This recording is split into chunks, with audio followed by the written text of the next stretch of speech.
अब आइए रासायनिक अभिक्रियाओं के बारे में एक एक करके समझते हैं। इसके बाद पेज के भी सारे पेज का क्वेश्चन एक एक क्वेश्चन समझ के साथ करेंगे, अभ्यास का भी करेंगे। इसके बाद जैसे ही चैप्टर समाप्त होगा चैप्टर टेस्ट भी आपका होगा। रासायनिक अभिक्रियाओं का प्रकार हम लोग जानते हैं। तो संयोजन अभिक्रिया यह है सबसे पहला संयोजन अभिक्रिया। संयोजन का मतलब जुड़ाव। संयोजन की अभिक्रिया अर्थात दो या दो से अधिक पदार्थ मिलकर एकल उत्पाद का निर्माण करते हैं, अर्थात एक उत्पाद का निर्माण करते हैं। जैसे यहां सबसे अच्छा उदाहरण ये जल वाला भी था, एक उसके इतर भी उदाहरण दे देते हैं।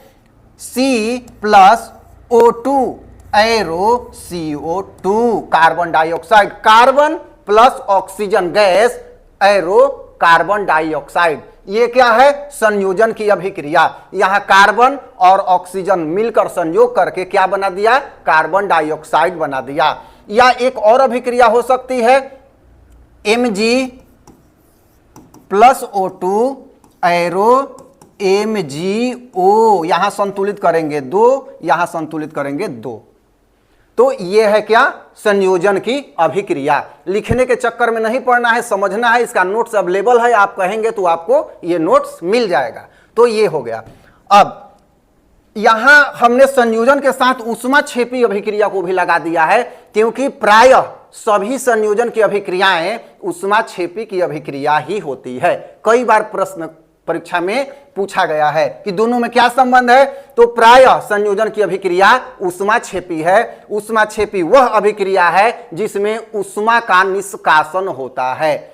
जिस अभिक्रिया के फलस्वरूप ऊष्मा निष्कासित हो उसे ऊष्माक्षेपी अभिक्रिया कहते हैं। और ऐसी अभिक्रियाएं जो हैं ये क्या होती है? संयोजन की अभिक्रिया होती है। ठीक है।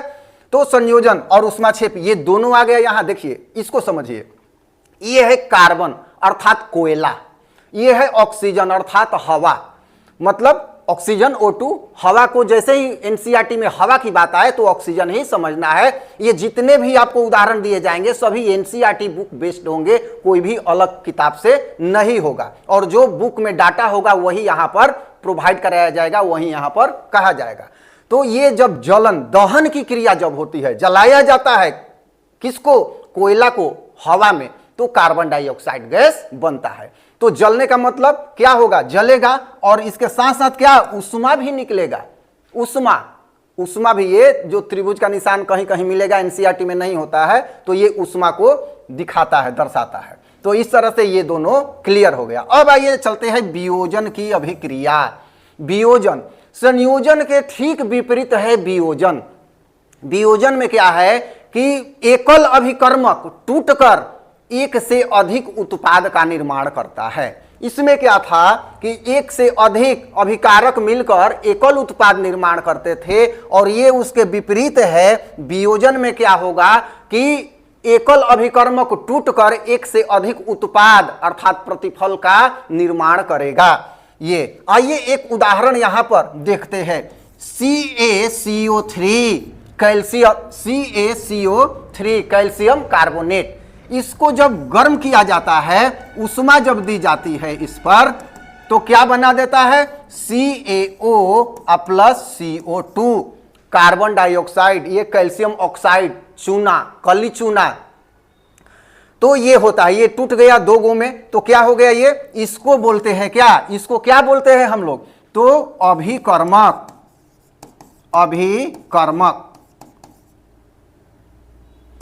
ये LHS है और RHS में उत्पाद, ये उत्पाद है। तो 2 उत्पाद बना दिया। अब इसी के साथ ऊष्मा शोषी जुड़ा है। प्रायः सभी ऊष्मा शोषी अभिक्रियाएं वियोजन अभिक्रिया से जुड़ी होती हैं।